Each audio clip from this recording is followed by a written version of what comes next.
I'm Vincent Ballester for the International Business Times, and this is the Sony Smartwatch 2. Despite the name, though, this is actually Sony's third smartwatch. So, what does it do? Well, on its own, not much. The watch can act as a second screen to display notifications, messages, emails, that kind of thing. And it functions as a basic pedometer with accompanying fitness and running apps. There's a GPS function, but it's not very good. And it tells time. The watch makes your phone do the heavy lifting. Rather than run off its own network, it's tied to your phone via Bluetooth. So anything you want to have on the watch exists only as an extension of the phone application.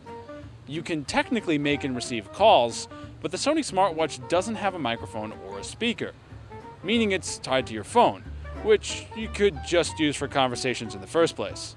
The watch face will display notifications from applications like Twitter and Instagram, but you'll still have to pull out your phone to do anything with the information. The interface itself is pretty bland, but it's also really simple. You can't get lost here. The touch detection is pretty good, and widgets load quickly enough. The Smartwatch 2 looks like a perfect complement to the Xperia phone. It's probably no coincidence that Sony would like you to purchase the watch as a companion device for the phone. But it is compatible with any Android device running at least 4.0, so you're not tied to any specific phone line. The screen is easily readable when it's in clock mode, even in direct sunlight. I can't say I care for the square shape though. It looks alright on a large wrist like mine, but not so much on a slender arm.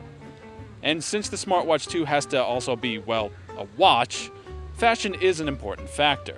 That said, you could wear this all the time, assuming you don't wear a suit to work. A rubber strap comes standard. It's cheap, but it's functional. Leather and metal straps are available, but you have to buy them separately. There's potential here, but the Smartwatch 2 hasn't convinced me that I need something between me and my phone. It doesn't have the aesthetic value of an old-fashioned watch, and it's not powerful enough to get me to switch from my analog equipment.